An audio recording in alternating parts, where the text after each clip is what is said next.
Alrighty, now I know that I'm actually live on YouTube. I know that it's going to take some of you some time to get into this room because you guys think this is a different room. Right now, okay, we got one person that noticed it now. I know the trickle will be slow. I'm working on trying to tell people now that we are in a different stream. So I'm hoping that people will figure this out quickly.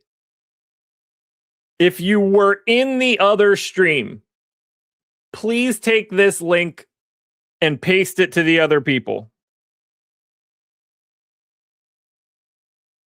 Give me 1 second.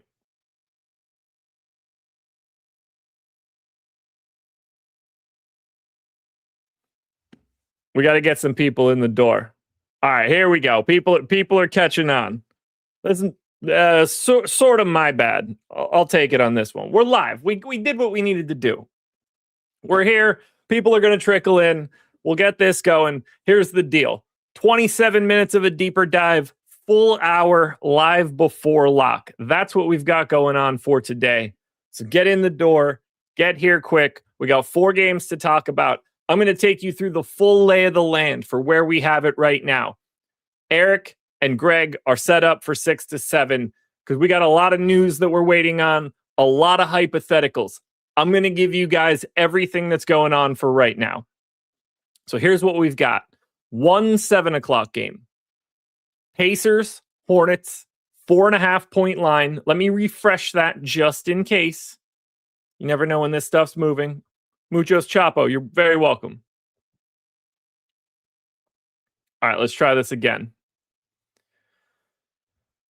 Pacers, Hornets, 4.5 point line, 232 total. Big piece of information on the Pacer side. Obviously, we still don't have Benedict Mathurin. He's going to be out a bit. Andrew Nembhard is questionable here. If Andrew Nembhard ends up out, that is going to dramatically change the value of everything that we've got in this game. I don't know, like TJ McConnell doesn't immediately get a lot of minutes. That's not how TJ McConnell typically rolls. You give him 1 or 2 more minutes, he's already 30% owned. That number is going to go even higher. I think Aaron Nesmith very naturally looks a little bit better. While the minutes are already there, the touches should go up a little bit. Siakam will look a little bit better. He's already 15% owned. And then you're going to see guys like Johnny Furphy, who played a ton last time out. Don't really expect that. We've got him in for 24 right now, but that frees up some additional playing time. Someone like Ben Shepherd gets a bigger role. Ethan Thompson or Cam Jones could be out there. We're going to create a lot of additional value if it shakes out this way. 1 sec, responding to a DM, potentially.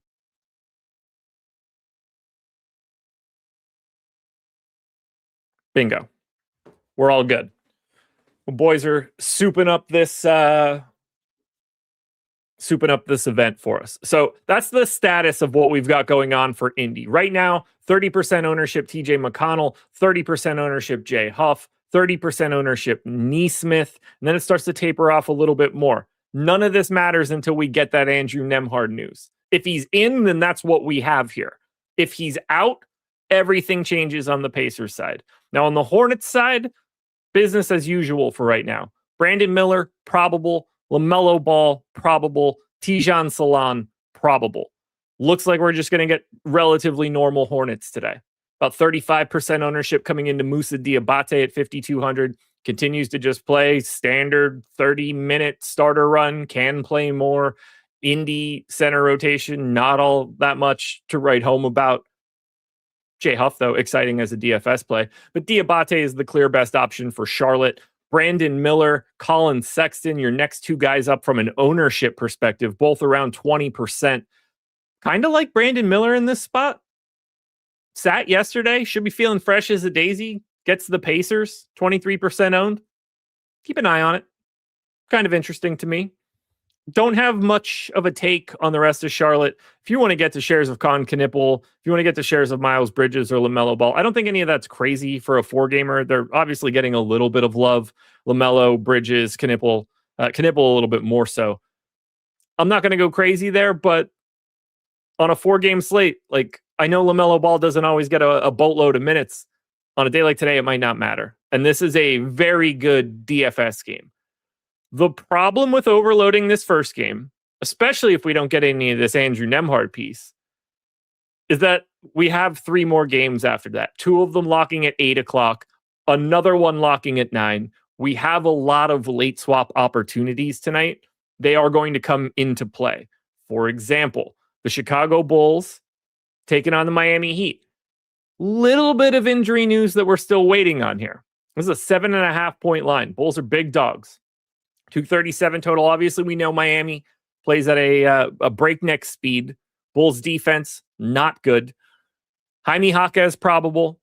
Everybody that's typically around for Miami is available. So it's crowded on the Miami side. Bulls side, still no Zach Collins, still no Josh Giddey, still no Jalen Smith. Q-tag Kevin Huerter. Now that does matter. We're talking about a guy that just got or that has been starting. That would change and go to somebody else. And that will free up 20 to 30 minutes, depending on how the day breaks, that just can't go to him. So we're already seeing a bit of ownership coming into Matas Buzelis at 6K. He's been the only guy that's like regularly getting 30 minutes outside of Vooch. No surprise on the Vooch one when you're down 2 centers. But 30% ownership to Buzelis, I have no issue with it. We've got him in for 30.5 minutes. He's close to a 1.1 fantasy point per minute guy in a pace up spot for him. Love it. Kobe White, 20% owned. I was hoping he would be a little sneakier.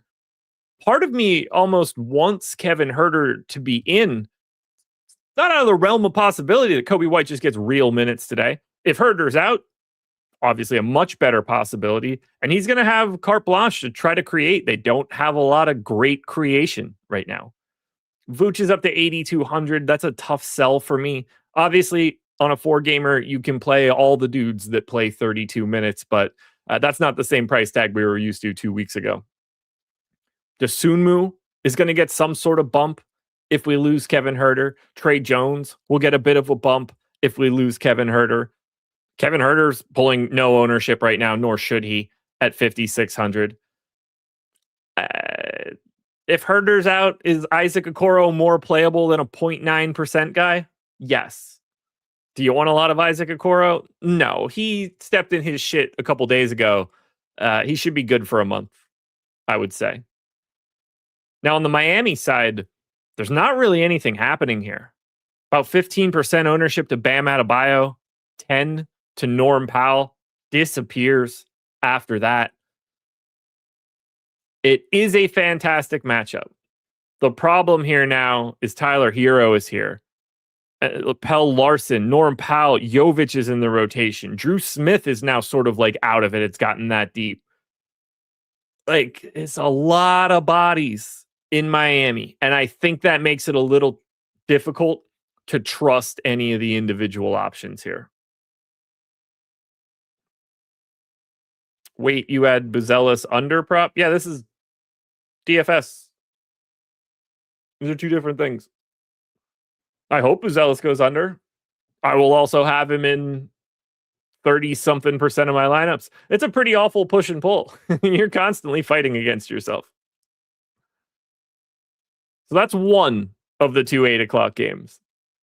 The second one is the true pain in the ass of the day. I thought this was going to become like an amazing basketball game, and it still could be. But if you haven't been paying attention to the news for Cleveland and Minnesota today, here we go. Dean Wade is already out for Cleveland. Right now, the line is Wolves minus 2.5, 237 total. Larry Nance is questionable today for Cleveland. That's probably not going to matter all that much. Jalen Tyson is probable. Sure. Darius Garland is questionable. And it's not his toe. It's a right hand contusion. So we'll see where that ends up going for Darius Garland. But on the opposite side of this game, we're having similar problems. Anthony Edwards, questionable for today. So the way that this game ultimately plays out is a mystery. Right now, we have very minimal ownership. Lots of dudes in the like 10 to 15% range. But if Darius Garland and or Anthony Edwards are out, everything changes here. Donovan Mitchell becomes way more interesting than the 14% ownership that he's pulling. Bumps to, I'm just going to work my way down the line. DiVincenzo obviously gets a bump. Julius Randle gets a bump. Jaden McDaniels gets a bump. Gobert becomes a different conversation point. Naz Reid, I think, becomes a little bit more interesting. A $3,300 Bones Highland is 3% owned right now. If Anthony Edwards gets ruled out, that number will be dramatically higher. Just move the decimal point at least one spot. Mike Conley becomes a guy that you could roster at 3,100. He likely sees a giant increase in minutes. And then similarly on the Cleveland side, now we've sort of seen this lately, but clearly Jared Allen looks more likely to play 30 minutes, I would say, just to have an extra body. Mobley obviously looks fantastic. Mitchell obviously looks fantastic. We start looking at Craig Porter Jr. at 4,300, a guy that's 0% owned right now, and then becomes a guy that we've got to talk about. Everything is up in the air for Cleveland and Minnesota right now. And that news might not come till 7:40. That's going to be an issue. And that's part of the reason why maybe you don't want as much of that 7 o'clock game. But then what if Andrew Nembhard is out? Think about all the point guards, or at least just guards, that we're flipping coins on to start the day. All of these items, if these guys get ruled out after lock, majorly beneficial to you guys, especially if you're using the late swap tool at Stokastic. You will automatically have infinitely better lineups than you would have if you didn't use the tool. That's how important late swap is, especially on a day like today if these guys start getting ruled out.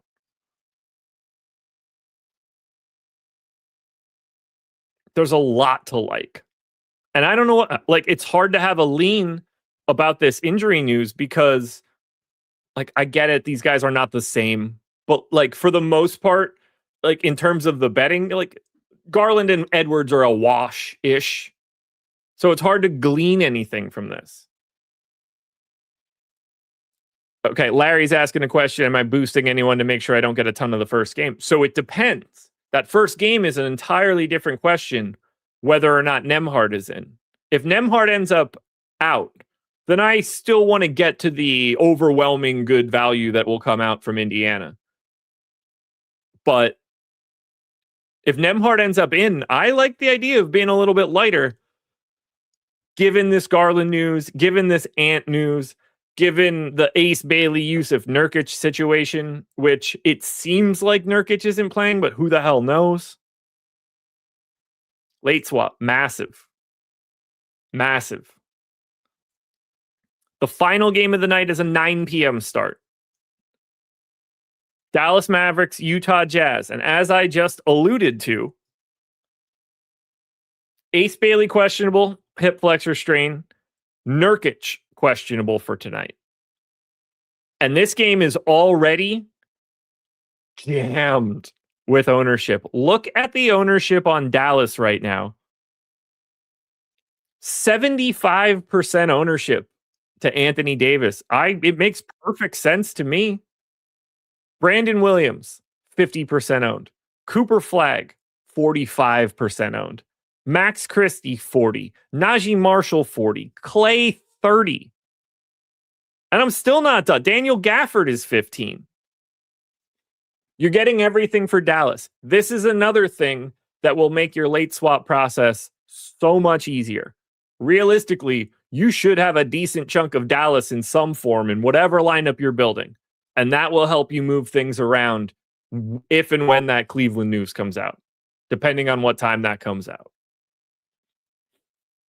But AD as the runaway top play, I'm not surprised to see that at all when you start looking through everything. What will be very interesting to me is the relationship between Anthony Davis's ownership and Donovan Mitchell's ownership if and when we lose Darius Garland. Realistically, I think they're both just going to be massive numbers because I don't think you're going to struggle to find the salary to get to both guys. Any concerns for Markkanen and George minutes on the back-to-back? No. I assume those guys let it rip. If not, they would have been... I mean, George especially would have just, I think, been on the injury report. Now, I know I took a quick lap through all of that. We can flip this over to FanDuel. I wanted to get the news and notes, so to speak, out for everybody here, because that matters regardless of the site we're playing on. If it, I can talk about everything at the same time in that way. But we got the data on the screen now. Let's do this and then do this. Too much? Not enough? We'll get this refreshed so I don't keep zooming in and out like a moron and ruining it. I love this new view when I get all the way zoomed in and it drops the player names over there like that. It looks great. Shout out to the devs for the mobile view.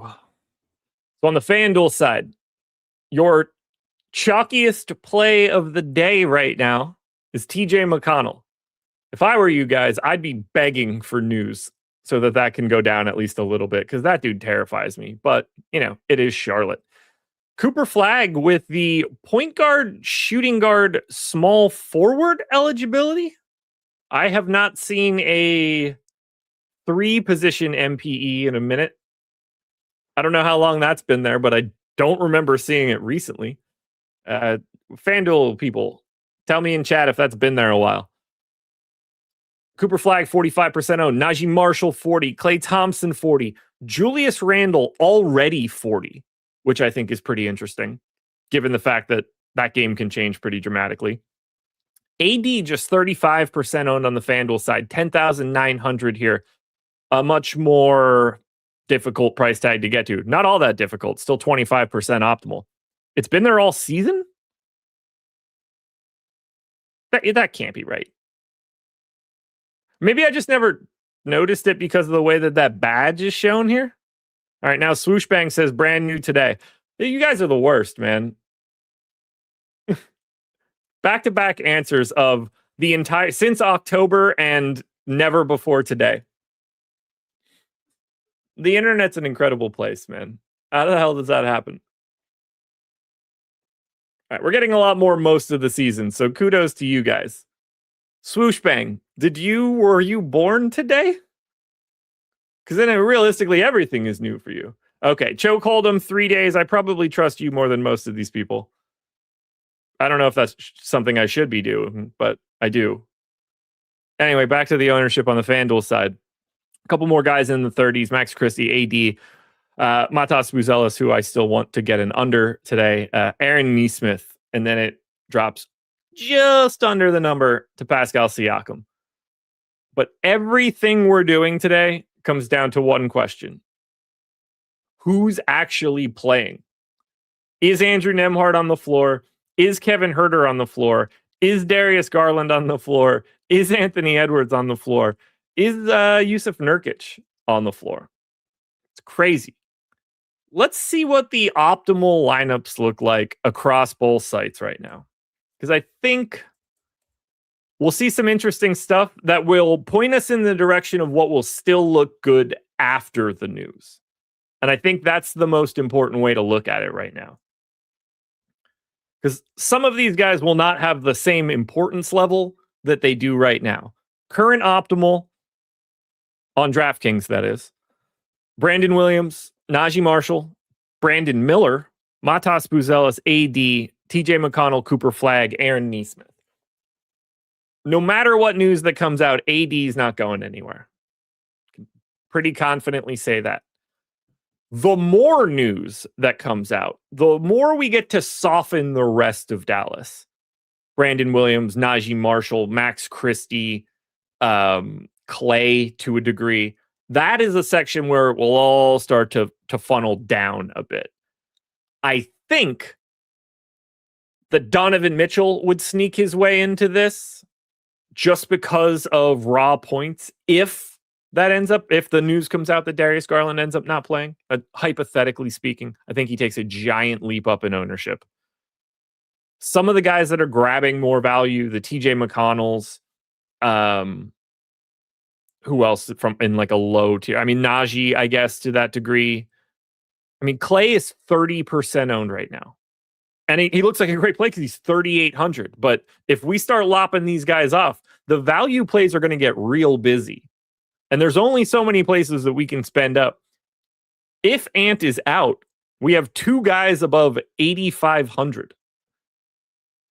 So this, to me, this section of dudes, whether it's Markkanen, Siakam, Julius Randle, who will obviously have more of an impact if it's Ant, Keontae George, I'm going to find that area really interesting because I think we're just going to have a boatload of salary. And it might make, I don't want to say stars and scrubs because this is a little bit less starsy, but like, what's slightly less than a star? I don't even know what like a small star in space is called that I can go with. What's a smaller star? Come on, one of you guys need to know this. Surely one of you guys do. Anthony out. Edwards? Or like Cole? So no news, as I expected. Dwarf star? Yeah, okay. Yeah, there's a lot of dwarf stars.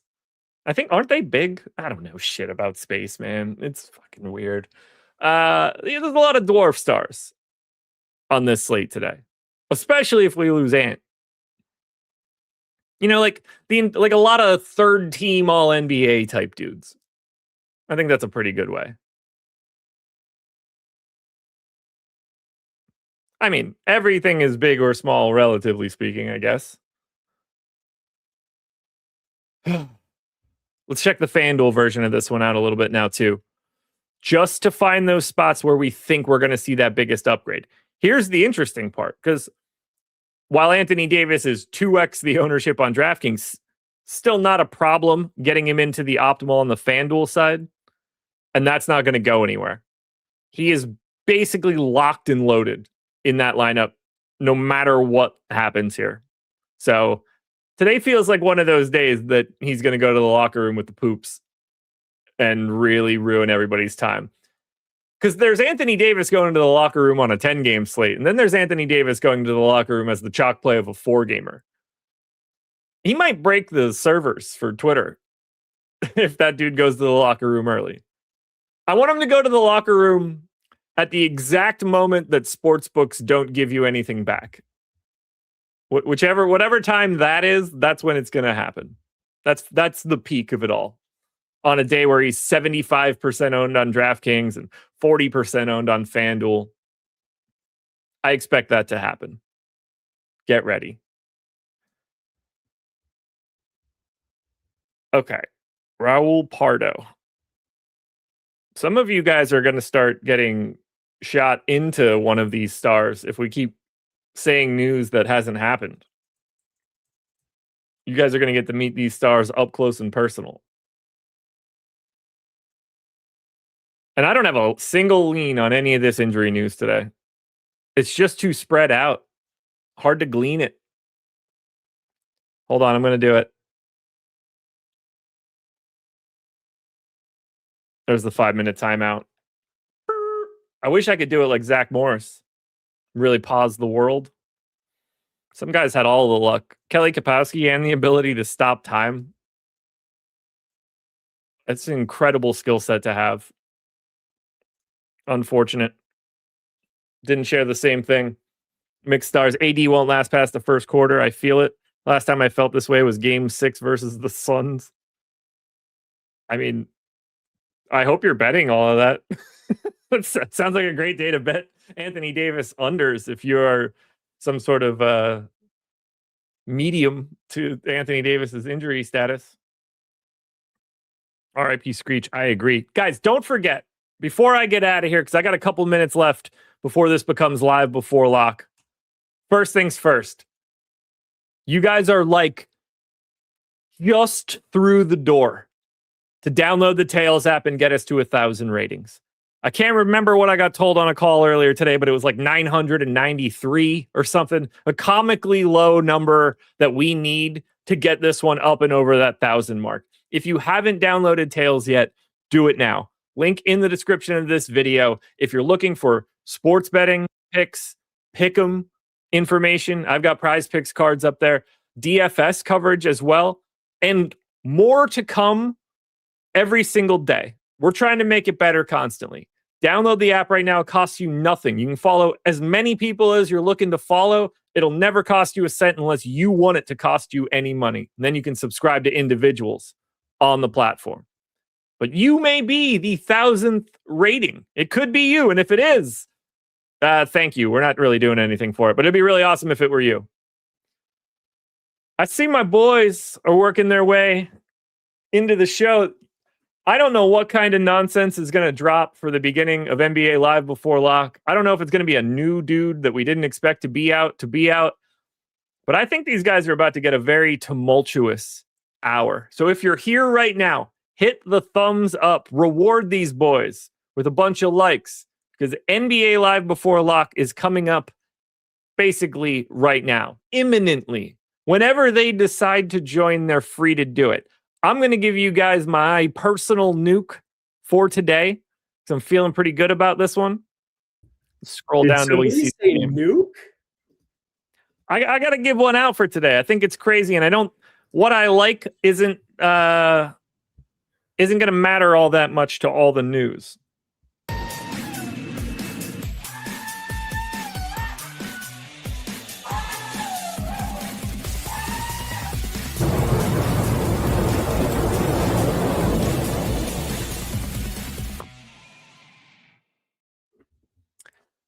He's probably a little more owned than I would like, but it's a 4-game slate. I think Brandon Miller's coming in today fresh as a daisy after sitting out yesterday and giving the Pacers. Yes. Andrew Nembhard, I'm going to assume won't play. Even worse defense than they already have. Brandon Miller goes nuts, 6,900, small forward. That's what we got. What's up, boys? What's happening, Josh? We have the same nuke. Oh, there you go. Not too many times in my life do I want to have the same thing as Eric, but when it comes to a nuke, it seems to work well. 36 minutes. I just don't see on a back-to-back how he doesn't play a ton. Like he just has to play way more today. And they basically were just saying we're going to have him in one of the 2 games. And now we get way more minutes of him, less of Ball. Life is good. I couldn't agree more.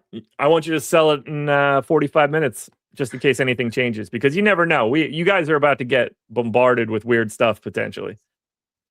I can't believe, Josh, have a good night, by the way. You could sign off here. I can't believe that Eric doesn't get upset. I just in passing mentioned that I had some interest in somebody the other day, and Eric goes, well, nuke of the night ruined because I can't like anybody who somebody else mentioned at any point in the show. Josh literally gives out the same exact nuke as you, and you're like, that one's mine too, and you're thrilled about it. Well, you're both mean to me, so it doesn't really matter. It's not like I'm picking favoritism. It's just like, it's just one of those things that I didn't think anybody was going to say. Plus, I think we're all going to be backloading some kind of lineups to begin with. So like what you pick for early information is pretty important on this slate. And I just think we could get a lot. Oh, Kevin Huerter out. Great. Great as we jump in. All right. Who starts, Io or Kobe White? Gun to your head. Probably Kobe White. That's what I thought too. But if they want to limit his minutes, then it could be Io. And I wouldn't be completely shocked by that either.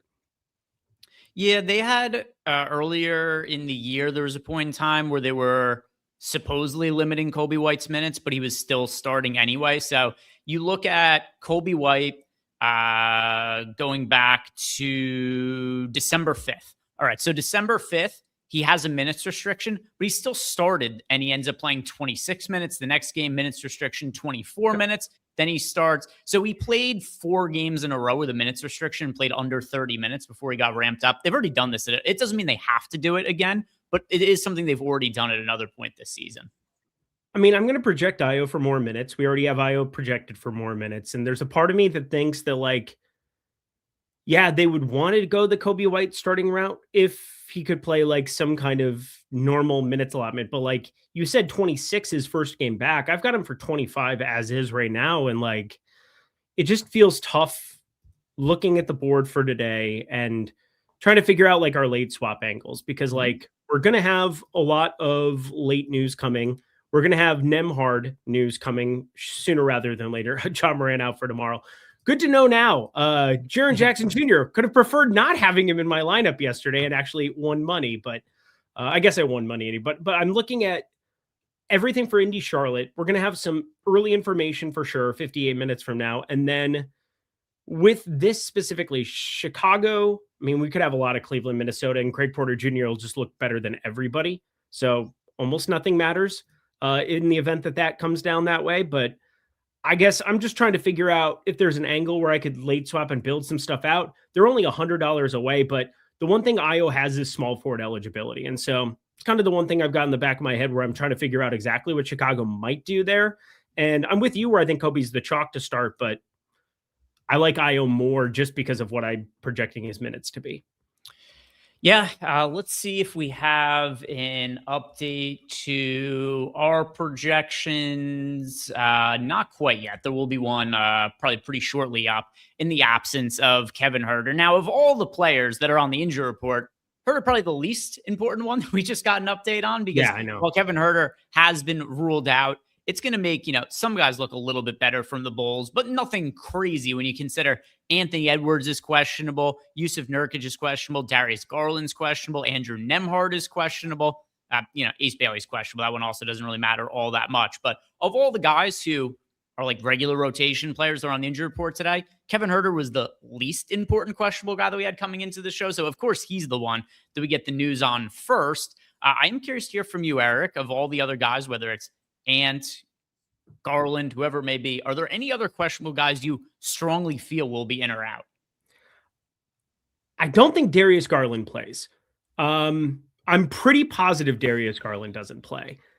I can't do anything about it because the guy who benefits the most is the guy who I'm going to just send. I guess Jalen Tyson's probably an interesting bet right now. And I planned on posting a couple of bets, getting a couple of bets down while we're on this program, purely because it's only 4 games and it's all injury news and it's all a bunch of this, but it's a right hand contusion. Mm-hmm. Why would you downgrade him to questionable with a right hand contusion? Is it like a pain tolerance deal in your hand? I assume that just means that they're setting him up to sit. And so I've backloaded my lineups. I think Craig Porter Jr., 4,300, the best play on the slate right now for me in my lineups, just because I don't expect Garland to play. I expect Craig Porter Jr. to play a metric ton. We've seen as the season's gone on, Lonzo Ball play fewer and fewer and fewer minutes. He's played basically been out of the rotation. And I think Craig Porter Jr. just plays a metric ton. He's been really, really good. Obviously, he was the best nuke of the night of my life and probably will never be beat from a point per dollar perspective ever again. But I don't know how you downgrade somebody with a right hand contusion and not just expect them to sit, considering it's not a lower body. It just seems like a made up thing thrown in there to potentially have him get some rest. So another thing too to consider is that we just saw Donovan Mitchell sit out a game, and it kind of makes me, it's very coincidental. Doesn't necessarily have to mean anything. It feels very coincidental where it's like, oh, Donovan Mitchell all of a sudden was questionable, got ruled out last game. Now you get Darius Garland questionable the game after that. It feels to me like a designed way to get each of them a day off when it happens at 6. It could be a coincidence. It absolutely could.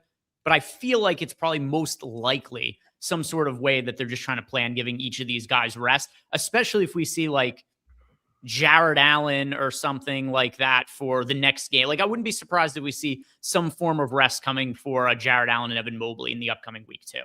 Yeah, what would you set his fantasy points over under at if Garland is out? I set him at 29.5. He is my highest owned player, the guy that I have the most of. We'll update everything here at Stokastic, so you won't have to worry about too much there. It's not like anybody's running to the window to jam point guard here at the moment. I don't think TJ McConnell is going to play over 20 minutes, even if he comes in behind Nemhard there. What probably ends up happening is we get Ben Shepherd more than likely in that starting lineup. And you're going to get some ball handling for Neesmith, ball handling from Pascal Siakam, who played like the point forward for Toronto once upon a time, has done it here for Indy. Like, I can't imagine that TJ McConnell isn't already going to be in a lot of your lineups. But the thing is that like we have 3 guard spots. It's going to be very easy to get to like an eternal amount of Craig Porter Jr. if that news breaks the way we think it does. Yeah, and I mean, also it kind of helps that today's slate, it is only 4 games. They're kind of spread out too. We've got the 1 7 p.m. game, 2 8 p.m. games, then the 1 9 p.m. game. So as long as you don't go crazy aggressive with the first game on the slate, you're going to have some sort of flexibility to be making some swaps. But one thing that is going to also be, which you kind of alluded to when you talked about Brandon Miller being Josh's nuke of the night and somebody you were considering, is that it is kind of important to figure out who we do or don't want to be playing very much of in the first game on the slate. So with that in mind, we are still waiting on, most importantly, news on Andrew Nembhard. That definitely could have some pull in terms of who is going to be prioritized in our lineup. So maybe we'll just say for the Charlotte side for now, and then we'll address the Pacer side once we get the Nembhard news. You seem to like Brandon Miller. Is there anybody else from the Hornets that you really want to make sure is in lineups for you heading into lock, with that game being at 7 p.m. and then you get all the questionable players from the later games? Yeah, I still like Diabate.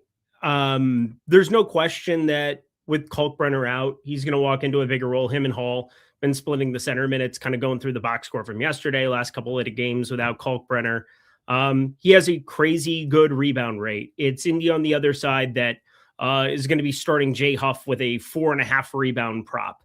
Pascal Siakam, not exactly the greatest rebounder amongst guys who play a bajillion minutes a game, averaging like 6.5 per game, playing 36 minutes a night.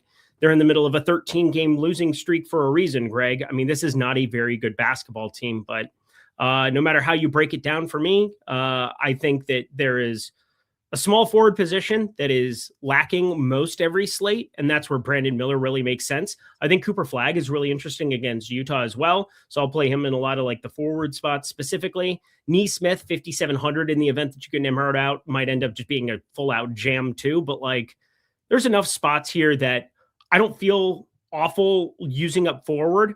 I feel pretty awful using up guard when it's Anthony Edwards and Darius Garland that are questionable coming up later. Yusuf Nurkic, we'll talk about him as well, because I do think Kevin Love, who hasn't played in the last couple, makes sense as like a spot start kind of guy.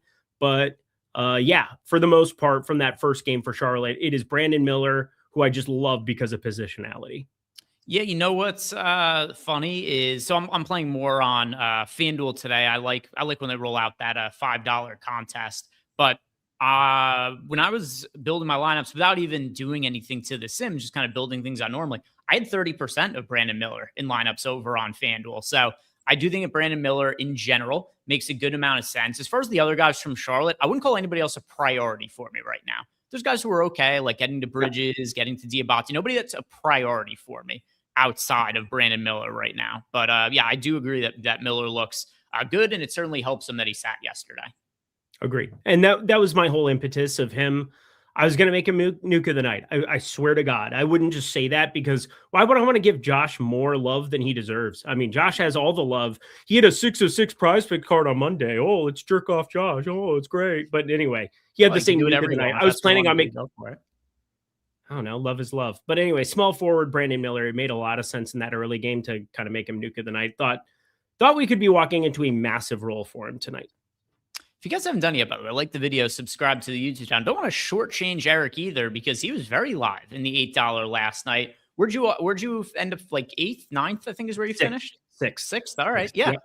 Top 10. Made over $2,000 yesterday. It was nice. Like 22 yeah. Nothing wrong with top 10 in a field of, what was it, like 44,000 entries or something yesterday? It's good stuff. You were live for first or live for second place going into overtime. Just needed SGA to really go crazy, and then some of the other guys to be lesser factors, in particular AJ Mitchell, but still good showing. Finished top 10. Thank you. Yeah, no, it's great. We'll see when Morgan Wiper comes in and says, well, you still haven't binked yet. So, which would be true. Haven't done it yet this year. But yeah, it was nice to, you had 3K. You took down second in the $4. And then the next day I take down sixth in the $8. I think we got some good juju going here. Yeah. You like that Mo Gay call, Eric? Oh yeah. No, I loved Mo Gay. I got a lot of Mo Gay, and I feel bad because once he was starting, he was a really good swap. But yeah, we didn't know he was going to be starting. I ended up playing him in half of lineups, I think. So I played 150 in the Mini Max, like tripled up on that, and then had a couple of runaway lineups there in the $8 that were fun. But like, it was one of those spots where late swap right off the bat, 3,400. I was like, any risk I have of him playing 16 minutes is mitigated by the fact that this came out after lock. and he's a good fantasy point per minute producer. And I didn't expect a million steals like that, but was one of those things where no doubt about it, you just kind of ran good. Like Mo Gay was the nut situation to have that happen after lock. Yeah, look at that. Seeing some nice messages in the chat here that are flowing in here. Look Love at that. y'all. Well, this one's not quite. I mean, it's listen, everybody. Eric loves Josh more than his mom. All right, that's more of a comment. It's not necessarily mean or nice. It's just kind Dorothy of Mantooth is a saint. it's just an observation from one person in chat here. But yeah, we got some love for Eric in the chat right here. But I do have to, if Morgan is watching or comes around, do have to mention, do you know how many millies Morgan has won in 2026? He won 2. He won 2. No, that was in 2025. He's got 0 in 2026. 0 millies this year. Oh, sucka, we got the same amount of millies? Yeah. Yeah, there's none. There's none so far. By the way, shout out to Malakar, gifted out 5 YouTube memberships. As always, Malakar, thank you very much for supporting the channel. We appreciate it. Another easy way for a lot of you guys to support the channel that will cost you $0 is simply downloading the Tails app and leaving us a nice rating and review if you're enjoying your experience over there. That goes a long way to the app being recommended to other people that are using the App Store and are involved or interested in the sports betting space. So that could really help us grow in a significant way. And it is only going to cost 90 seconds of your time and 0 actual real American dollars. So do us a favor, download the app and leave us a nice review if you could be so kind. And now some questions from Discord, Eric. We've got one from Larson. Larson407 says, appreciate the work you guys put in every day. This is small at $100, but I took first because I loaded in Luka before the news hit that LeBron was sitting. This is my biggest score in NBA. So right there, we got Larson. He jammed Luka, probably give him a little bit of up boost in the Sims ahead of the slate starting because of the potential of LeBron being out. So yeah, love to see it, Larson. Congrats. I talked about Luka being a jam. I played a ton. I made $12 on FanDuel.com yesterday. Wow. That was amazing. $12. Very proud of myself in the Luka jam there in my one lineup. And yeah, I cashed. I cashed in like one tournament of it and barely bubbled the other ones. So yeah, $12 took down on FanDuel. That was fun. All right, we've got another question here. This one is from J12 for Heisman. He wants to know any boosts for flexibility. So I want to get the Nembhard news first, but what I think is going to be the easiest way to give yourself flexibility, because there's so many key guys that are questionable in the later games. So let's see what ends up happening with Andrew Nembhard. But I think that it makes sense to just do little negative ROI boosts to everybody in the first game, because that's just going to make your lineups a little bit more backloaded. That to me makes a little bit more sense than boosting individual guys from the later games. But what are you doing to accommodate your lineups to make sure you have as much flexibility as possible?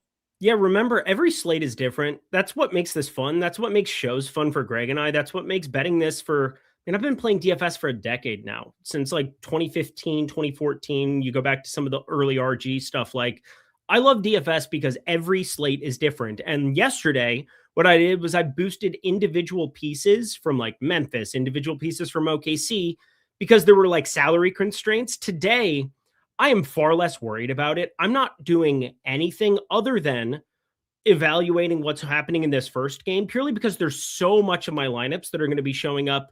75% of our games are coming up later after lock, after this program's over. And I'm going to have so many pieces that I'm going to want to swap in and out. This isn't like I'm going to jam early value. This is not like I'm going to be jamming some contrarian piece in this first game or anything. I really do think you're naturally already in a pretty good spot, just utilizing the Sims as is what I'm looking at, and then just utilizing the late swap tool. So for me, I'm not going to do any type of concessions. Holy shit, Oklahoma City is resting everybody tomorrow. Everybody tomorrow. That's going to suck for the slate. It is interesting decision by them to go ahead and do that, because you've got let's see who got ruled out. They just did play an overtime game, but SGA is out, Chet is out, Hartenstein is out. Oh, he's been out. Let's see if Jalen Williams ends up sitting too. Otherwise, Jalen Williams 40 PRA, 40 and a half PRA opening for tomorrow, and I'm already just getting visions of AJ Mitchell after costing me about 10 grand yesterday in overtime. I already have visions of him putting up an absolute dud in 80% of my lineups tomorrow. That'll be fun.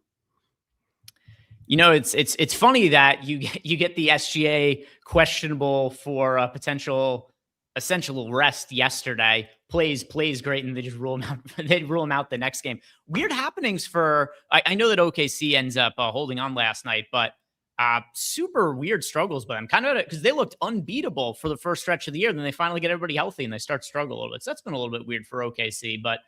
Giving guys the night off tomorrow. We'll see how that ends up going. We're still getting a little tighter on SGA. I don't know.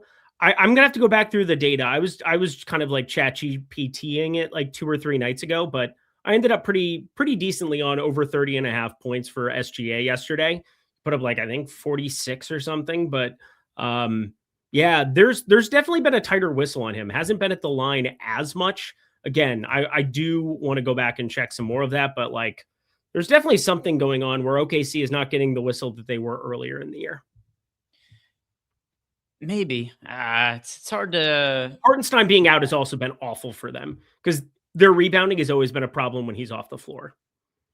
Yeah, I mean, he misses time pretty regularly, though. It hasn't hurt them too much previously. So, I don't know. But anyway...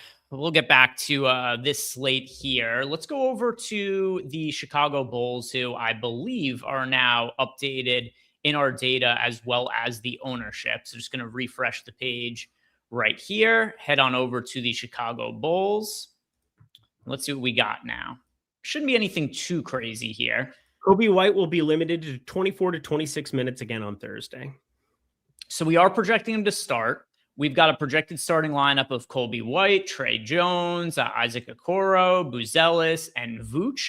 And here's what we got for value from the team. The top points per dollar value is number 1 is Buzelis, projected for 34 fantasy points at $6K. We've got Vooch, projected for 43 fantasy points at $8,200. We've got Colby White in for 30.5 fantasy points at $5,800. We do have him somewhat limited, 25.5 minutes. And what was probably about fair. We got him in for 25.5 minutes. Yep. We're seeing a 24, 26 minute projection, or projected limit that they're going to hold him to.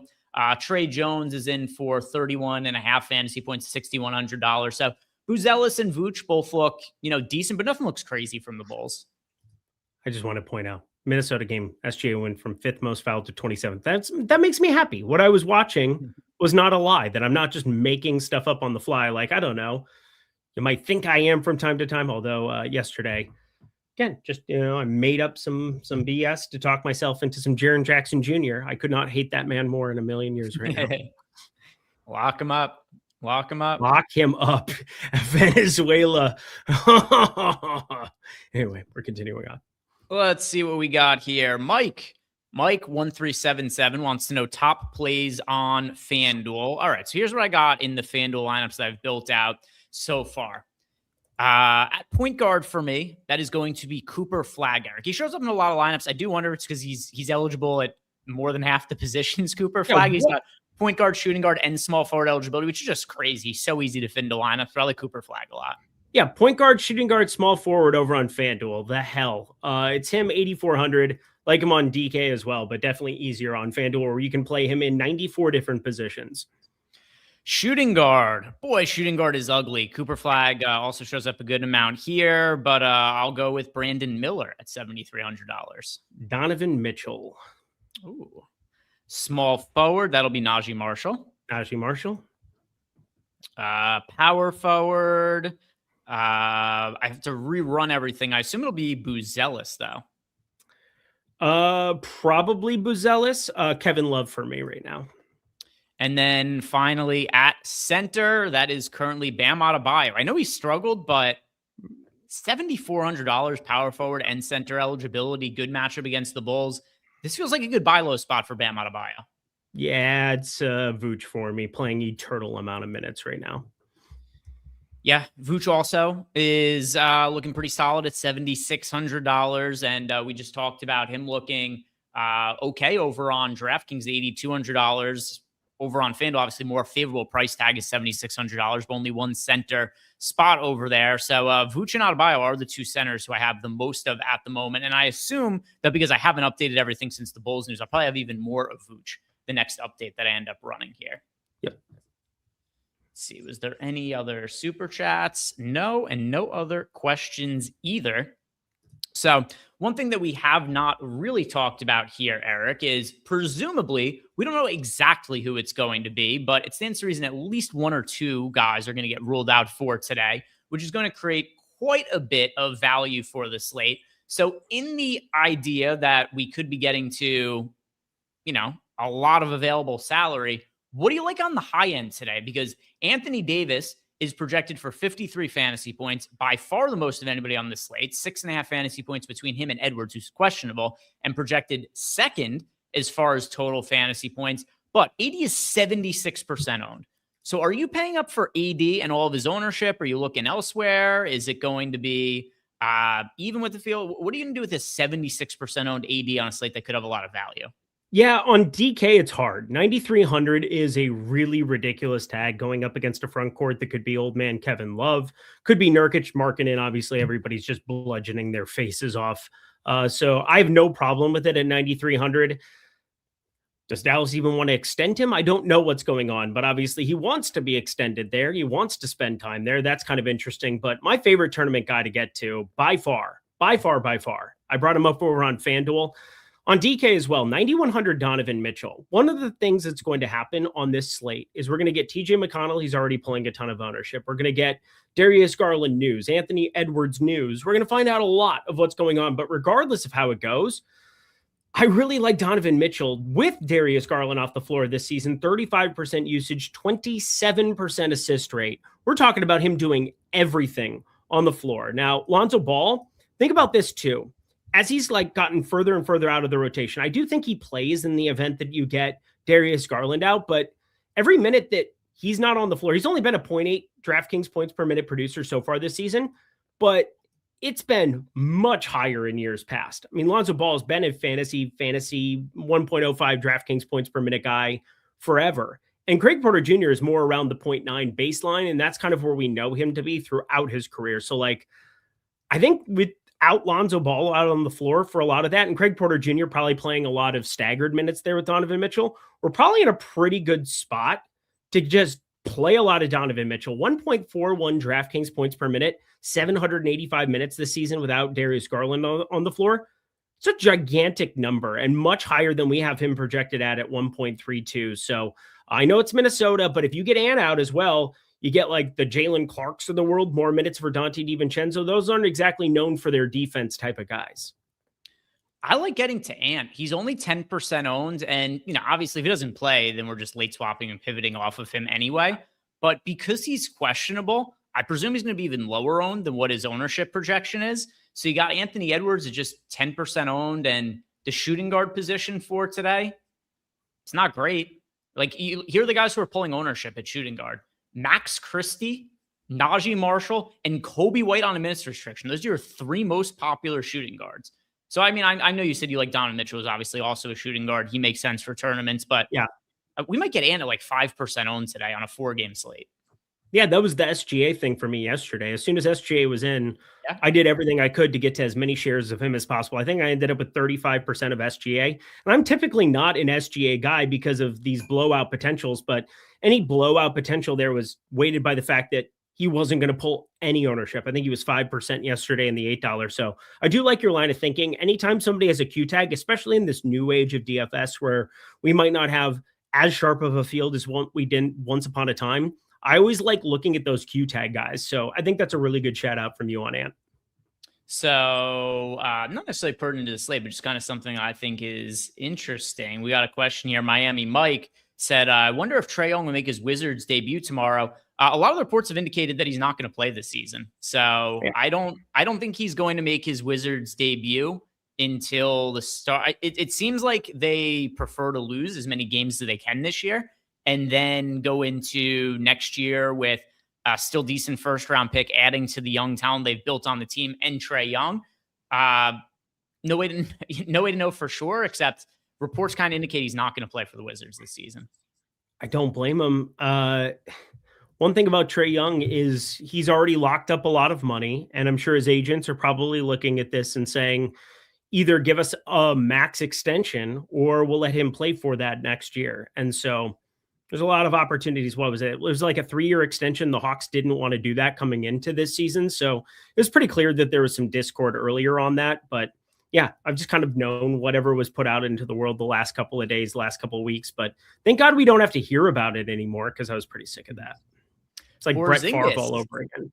The Raptors did this with Brandon Ingram last year. Brandon Ingram had a grade 2 ankle sprain, which is not a non-existent injury, but it's not one that's usually lingering for forever. They held out Brandon Ingram for the entire season with a low-grade ankle sprain. So we've seen it. We've seen it happen before. Also, John C. said in the chat he's not sitting out the entire year. Einstein, I don't know for sure. That's just what the reports are saying. So we'll see. But yeah, it's being reported that he's not that he's either not expected to play this year, play very minimal amount. Yep, I was on the can and I was trying to figure out NBA Central, like the normal tale as old as time. I was like, which one is this coming from? Oh, it's the Central guy. This is true. Okay, good to know. We got a super chat here. It's from Miami Mike. All right, Miami Mike is giving his nuke of the night. So I guess after this, we could give out our nuke of the nights, Eric. But Miami Mike, he's going with a co-nuke of the night. He's picking both Cooper Flag as well as Lauri Markkanen. So with that in mind, let's give out our nuke of the night to rival what Miami Mike has for us.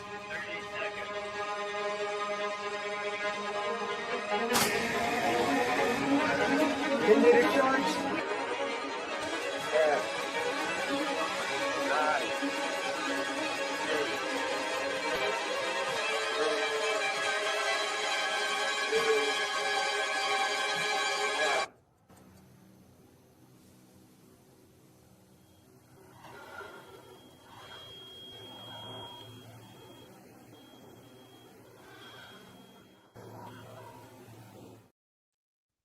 All right, Eric, we've got an interesting slate here. There are so many guys that are questionable. There's a lot of different directions that we could go in. But who are you going to be landing on here for your nuke of the night? So I know a lot of people want to be like, Eric's a bitch. And, he's just coming in. Accurate. And can I sorry to interrupt, but I do have to point out that, because you should be shamed for this. Eric was like 6th in the $8 last night. He texted me, he goes, I wish it would just end now. I could cash out. You know that was the absolute most pussy comment possible. There's no, you're like, oh, I could win $100,000, but I'll just settle for my 1,500 right now. Weak move on your part, and you know it. I did know there was a lot of EJ Mitchell minutes that were coming. He played all 5 minutes over overtime. Okay. I knew people were going to pass me otherwise.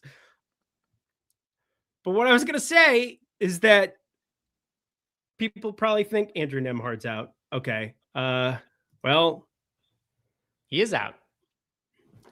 I was going to just say Kevin Love in the event that Jusuf Nurkic is out, because I wanted to give something different. Kevin Love talked about it over for the FanDuel purposes. I think he ends up getting the start. 4,100 power forward over on FanDuel. On DK, I believe 4K is where I saw him at earlier. Let me double check. I'm like you. I'm playing more on FanDuel today, which is just kind of it is what it is. Yeah, 4,800 on DK, less enticing, but on FanDuel, 4,100. And then I'll give you the Brandon Miller. My mom calling again. No way. No way. Do I answer? Yeah, ask her who's going to score 50 points tonight. By the way, Eric still doesn't figure out how to mute his phone yet. Did he mute himself? He can't mute his phone, but he can mute himself. Oh my God. My mom said Ant's going to score 50 points tonight. All right. Love you. Talk to you later. Bye. All right, cool. So she got the same pick as me. Oh, she picked Ant too? Or you remember I said I liked Ant as a contrarian option too.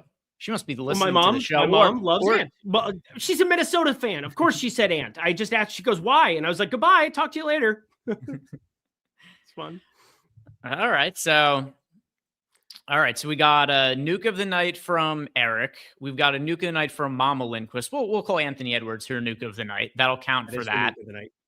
All right. So I'm going to give one here that is very much subject to change because he's questionable. Another questionable guy. Nurkic is 12% owned right now.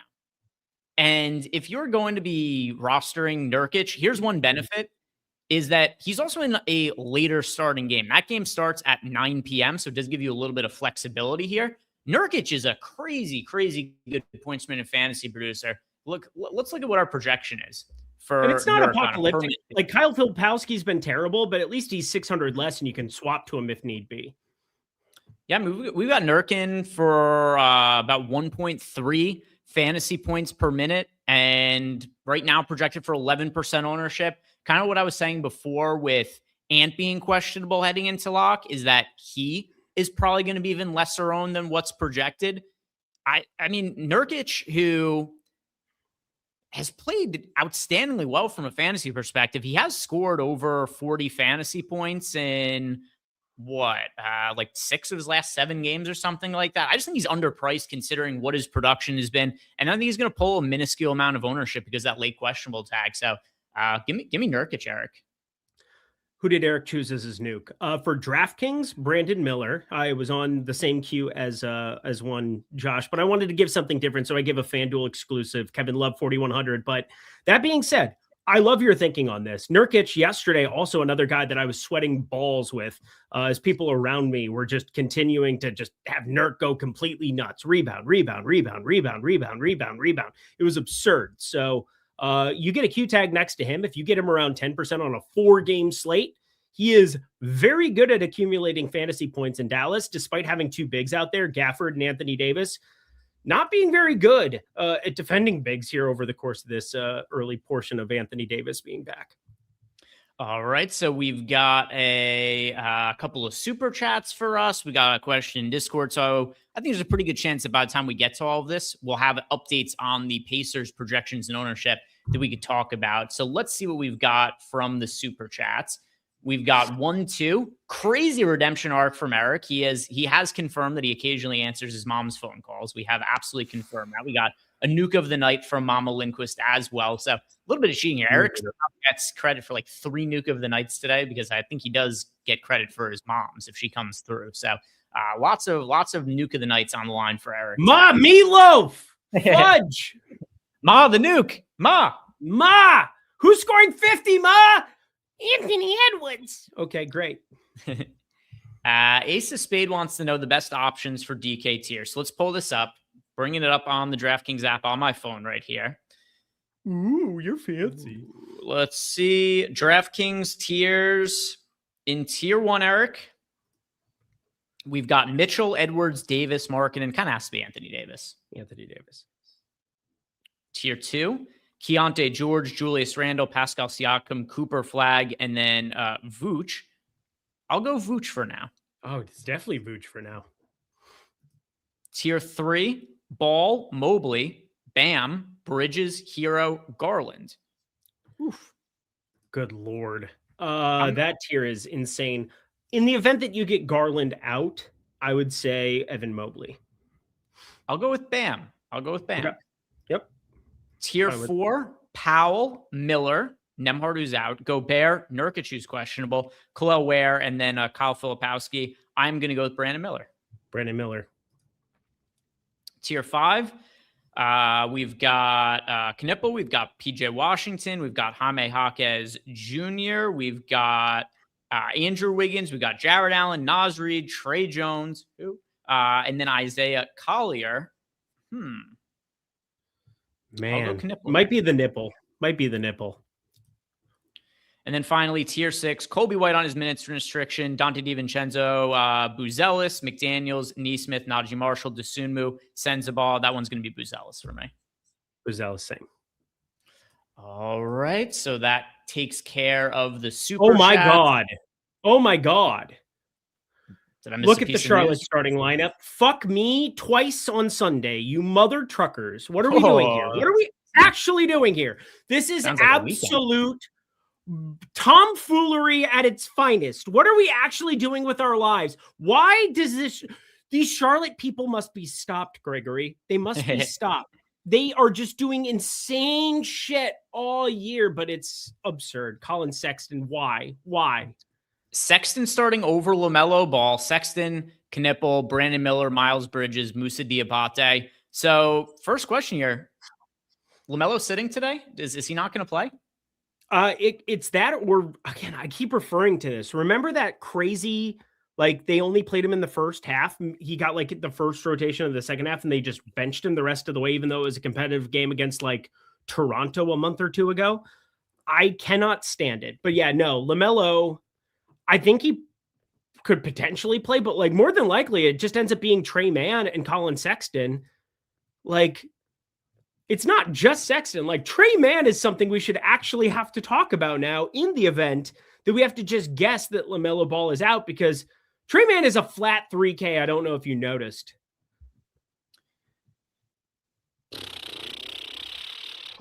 All right, let's look at LaMelo and the back-to-backs that he's had as of late. So the last back-to-back, he played on both the front and the back end. He played 26 and 26 and a half minutes. 26 and a half minutes was on the back end.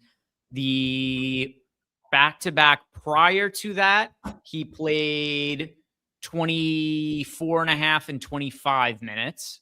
Okay. But also all these games he started. None of them starting. Quentin What's Jackson that? starting. Quentin Jackson starting. That's not unexpected. Oh, I did not expect Quentin Jackson to start, but here we are. Dude, calm down. Shut up, Mark Perry. Nobody cares about you. You're fine. TJ McConnell never starts, by the way. I know he doesn't. Never ever starts. But I don't want to think about Quentin Jackson. I wanted Ben Shepherd to be the guy because I was going to bet Ben Shepherd over 6.5 points and snipe it, but whatever. Can't do that. Yeah, for people in chat, TJ McConnell never starts. This I never thought it was him. Yeah.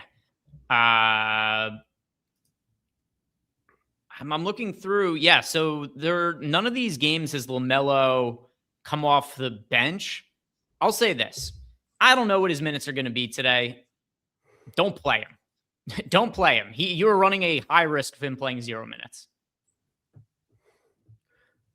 We got to have a Trey Mann talk. KJ Simpson is at G League right now. I just looked it up. KJ Simpson is not with the team. KJ Simpson is not there. So your backup is Trey Mann at a flat 3K. And Sexton never plays 30 minutes. So like we're guaranteed 18 minutes of point guard of Trey Mann at a flat 3K on a slate where Craig Porter Jr. could end up being a thing. This is absurd because if LaMelo doesn't play, Trey Mann is playing 20 plus minutes. He's a good fantasy producer and he's the best tournament play on the slate. People saying LaMelo isn't getting traded. It's because of the back-to-back, either him playing limited minutes or just him potentially resting altogether. It's not a trade. My best guess is like 24 minutes off the bench.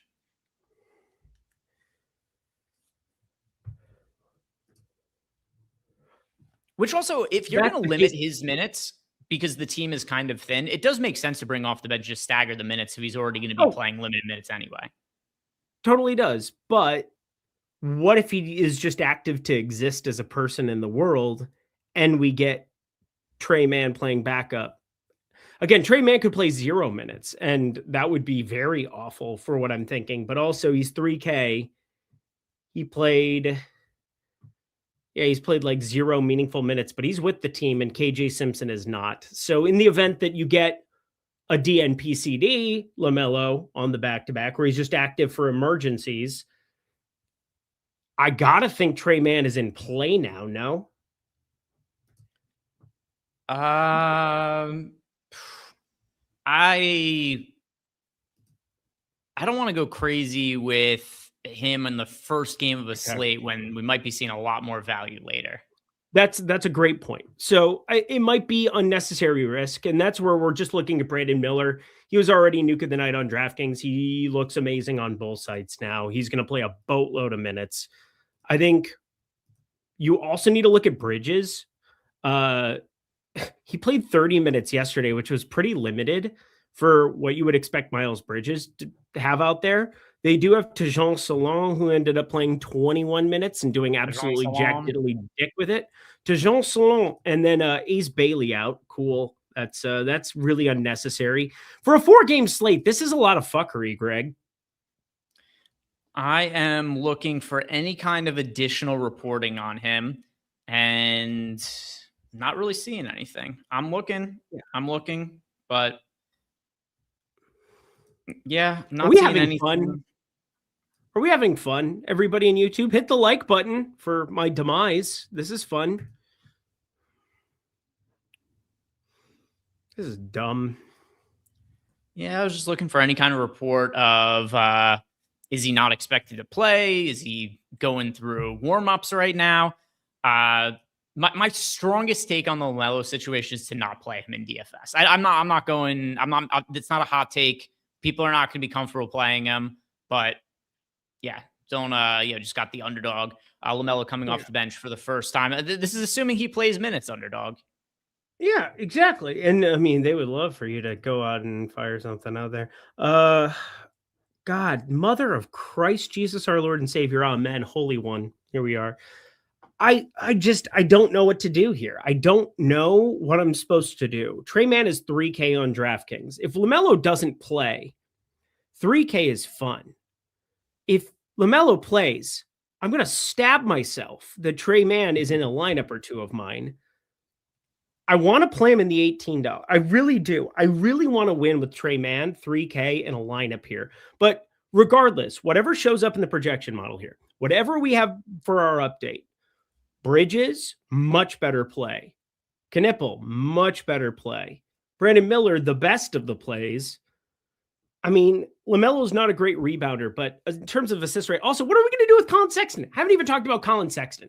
Colin Sexton is so annoying on this slate now because, as you said, we have late value, but he is 4,400 starting. Last start played 27 minutes. I don't see how you project him for fewer than 27 minutes, and he could play upwards of 32, 33 if LaMelo doesn't play.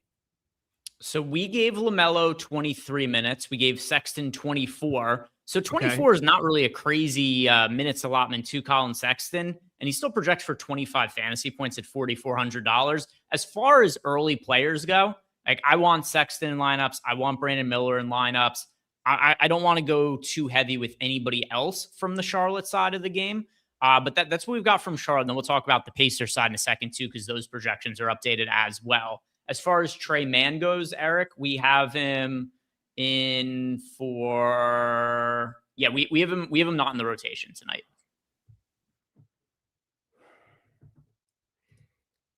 Fascinating. Choose your fighter.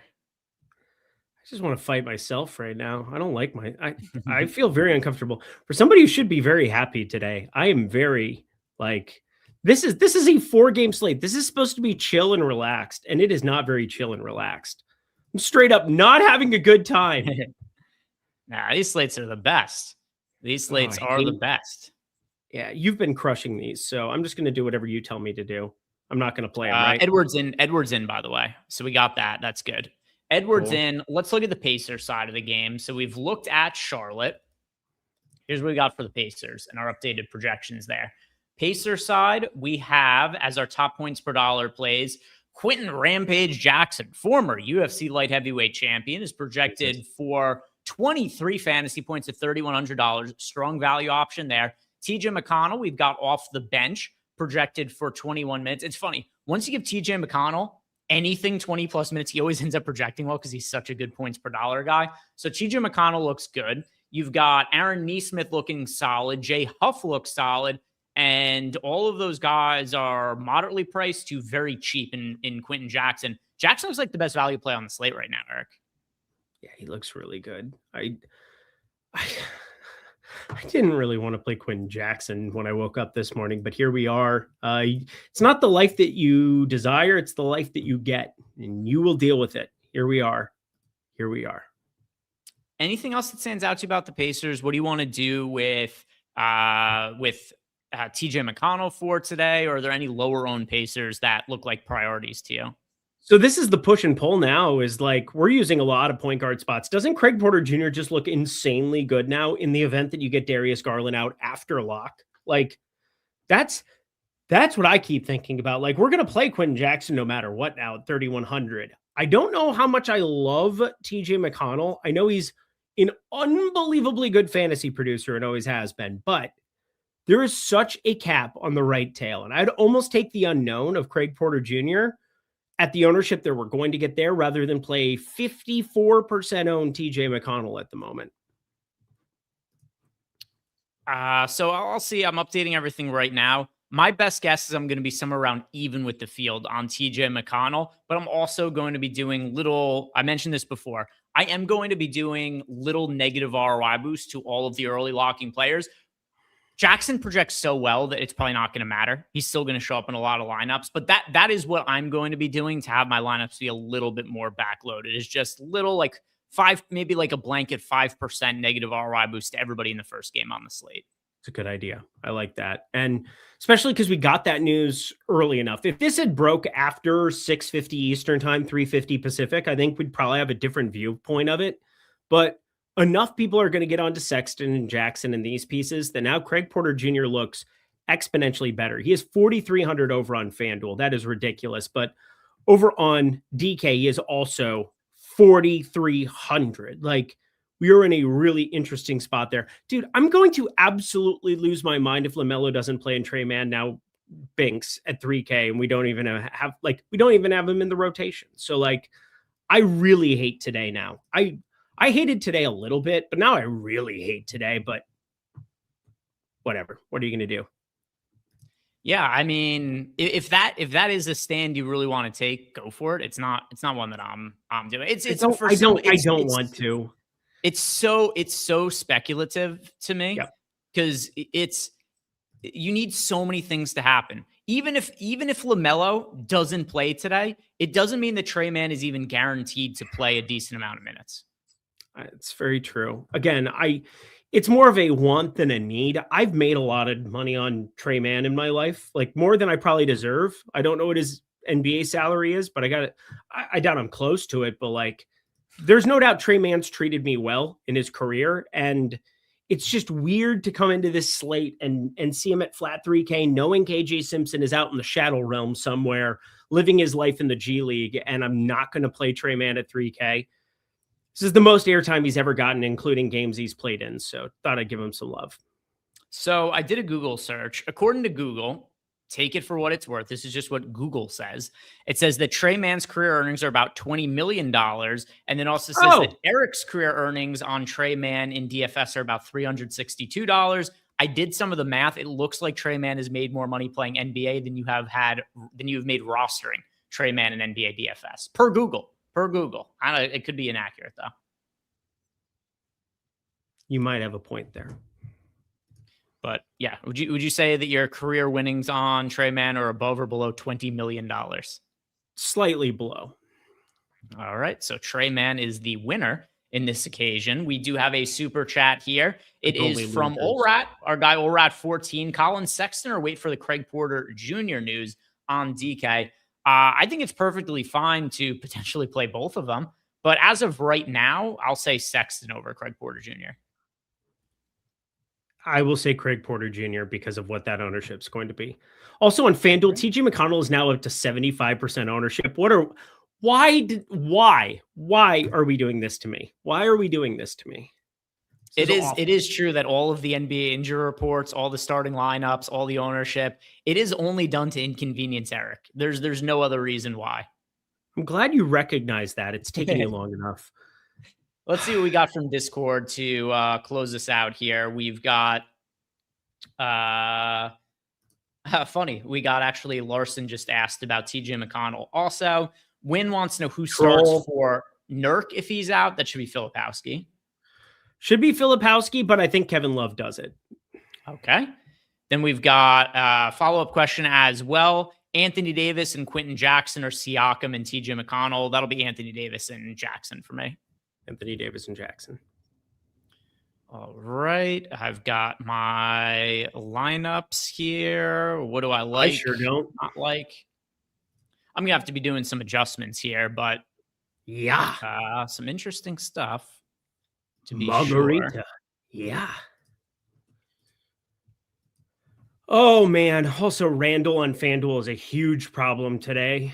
7,800. Why did they make him 7,800? I have way too much of this idiot. Here we go. Yeah. Once Uh, again, just to inconvenience you. I Einstein know. wants to know, do we I have any know. interest? Einstein wants to know, do we have any interest in Diabate today? He does project. Here's my concern. He projects very well right now. My preference is to be closer to in line with the field, just because the other players who could potentially become options for us later on in the night. But in general, yes, yeah, I do have. Oh, here we go. LaMelo. Hornets are bringing LaMelo Ball off the bench to maximize his availability on back-to-back so he could play more in the fourth quarter. All right, so LaMelo is going to play like 23, 24 minutes. That's good. That's good that we have confirmation LaMelo is going to play some allotment of minutes today. That should make us feel good that we're not going into a thing that he's live to just be a DNP. Yeah, and I'm not playing Trey Mann, which I actually feel good about. So never mind. I'll go to the Joaquin Phoenix. All right, what do we have next? It is from Comment God. When I run the sim, should I change the settings based on each competition? So it depends on how different they are and what your time is looking like. But my preference is yes to do it, especially if you're playing in like a $4 20 max and you're also playing like $100 single entry. Yeah, I do like to run different sims for those. If you're playing like a 25-cent contest and a 10-cent contest, like you can do the same for that. It depends how different the contests are that you're playing in. No notes. Win is asking Io Siakam and Filipowski or Davis, Love, and Huff. Davis, Love, and Huff. Davis, Love, and Huff. The first one sounded like AIDS. All right. It is true. That's actually where AIDS started. A Discord question. Somebody contracted it from reading a Discord question. Everyone has AIDS. AIDS. Cream. Do you think they are close to trading Ball? No, I don't know why people. So this is nothing to do with a trade. It's because it's a back-to-back. They've been limiting his minutes in back-to-backs all year. It is. He's not being traded. Now they're trading him. Bet on it. I don't feel that way at all. I just like to instigate shit. Like you. I'm like you.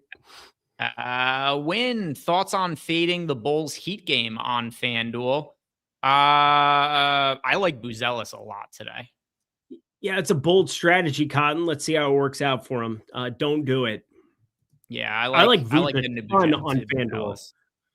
I would buy Vooch a bouquet of flowers, take him out to a nice fancy dinner, and then take him home tonight on FanDuel. 7,600. Yeah, I'll do that.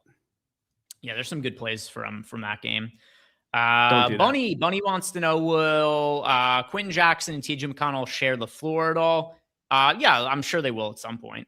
I don't know 100% confident. I don't know exactly what their rotations have looked like in different starts, but I would assume they do.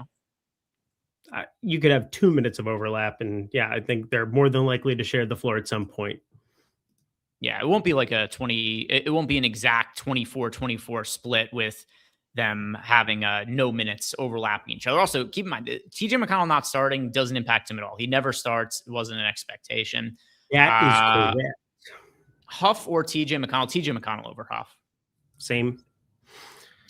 How much Huff did you get, by the way? Because Huff was our boy 2 nights ago. That worked out very nicely. Yeah. You had me actually boost him even a little bit more, and our Sims already had him on a ton. J Huff today, a little bit of positive leverage. We keep talking about value elsewhere. 4,200 for him. I still like him a lot for DK. Okay. All right. Boy, good talk. I don't want to make any more changes. I'm trying to tinker around a little bit and figure out who I'm going to up and down boost here. Even doing some down boost to TJ McConnell and Quentin Jackson, they still show up in just so many lineups. Sorry, Quentin Jackson. Woo! I am for real. All right. Let's see what else we got from chat here. JW wants to know how much Anthony Davis we have. My last, not as much as I thought I was going to have. A lot, but not as much as I thought.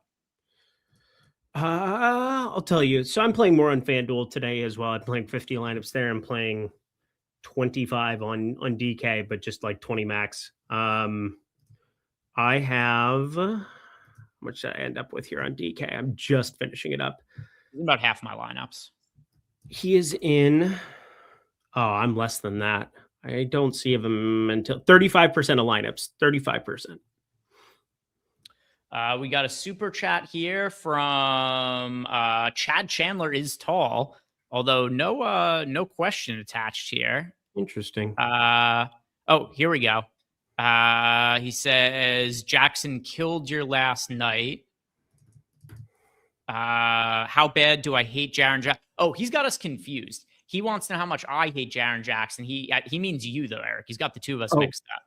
Yeah, no, it was me who was good yesterday. Greg was good on Tuesday, and he got second. I got sixth, and I hate Jaren Jackson. He should die, but in a nice way. It should be like a nice burial. I respect Jaren Jackson Jr. for accomplishing what every young kid wants to do, play in the National Basketball Association. But figure your shit out and score without John Morant on the floor. I hate you. I have not been on the right side of Jaren Jackson Jr. once this entire season. It was not me who was impacted by him last night. It was Eric, but yeah, I've not been on the right side of him the entire year. Yeah. The next question we have here, it is from Einstein. He wants to know if we're getting Ben Shepherd exposure. I am not. Nope. If he was starting, yes. If not, no. So the answer is no. Young Metro Boomin wants to know for our final updates here, what do we end up with the most of at each position on FanDuel? Yeah, so even doing down boost to TJ McConnell, he showed up in just a shit ton of lineup. So point guard, that is TJ McConnell for me. How about for yourself on FanDuel, Eric? TJ McConnell is just crazy popular. I got 60% of him, which is underneath the field by 15%. Shooting guard, that is Quentin Jackson for me. Quentin Jackson. Small forward, that is Buzelis. Power forward, that would also be Buzelis. So Julius Randle. Yep. Julius Randle for me. I love 7,800. It's a joke. And then center, I've got actually the same amount of Vooch and Bam. I just have so much Vooch. It's like all Vooch, 70% Vooch. All right, so this has been a show. Unexpected starting lineups, players getting rolled out for today, players getting rolled out for tomorrow. Here's what we're still waiting on the injury report, by the way, guys. So make sure you are paying attention to the news post-lock because Yusuf Nurkic is questionable, Darius Garland is questionable, and this seems to be a weird fucking day for starting lineups. So anything could happen as far as starting units go. Any final thoughts for you, Eric, before we sign off for the night? Quentin Jackson. Please do something. I did not want to play you today. I didn't look at you. Like Ben Shepherd's one of those guys who's such a poor fantasy producer that he wouldn't have like populated my lineups a bunch. At 3,100, we have no choice but to play your idiot, stupid face. And so please, for the love of all that is good and righteous, do not completely shaft us before the slate even starts. Because I want late swaps to actually matter in an hour. I need to walk my dog. I need to record tonight. I have so much to do. Quentin Jackson, please don't suck. That is all. All right. That is a plea from Eric. Quentin Jackson, don't suck. I would also appreciate that. Like the video, subscribe to the channel if you guys have not already. And then also check out myself. Check out Eric over on Tails. And then also, like I said earlier, if you're enjoying your experience using the Tails app, do us a favor. Leave us a 5-star review. If you want to go the extra mile and take 2 minutes out of your day to write just a couple of sentences with a review in addition to the rating, that would help as well. If you guys could do that, very much appreciated. Thank you for watching the show today, guys. Good luck with your lineups. We'll see you back here tomorrow. I love my mom.